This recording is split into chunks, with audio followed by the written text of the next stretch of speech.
How to add crypto in MetaTrader 5. Hey everyone, in this tutorial I'm going to show you guys how you can easily add cryptocurrency on MetaTrader 5. But before getting started, make sure to like the video down below and subscribe to the channel. Now without any further ado, let's jump right in. First thing first, you have to open up your MetaTrader 5 account. Make sure that you're logged in. And then from here on your code section or at the bottom, you'll see all of the crypto that you can see on the home screen.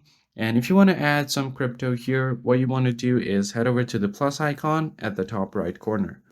And you will find different folders here. You can choose your folder to add a certain crypto to your homepage.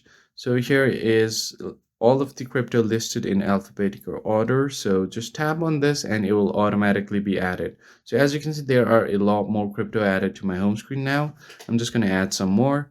You can choose another some other crypto as well from other folders. So just tap on these, scroll down and choose the one that you want to find. You can also find symbols by searching right here. So you can just go ahead and search for these ones and tap on it to add. Now everything has been added to your home screen, and it's as easy as that. If you found this helpful, hit the like button below and subscribe. I'll see you next time.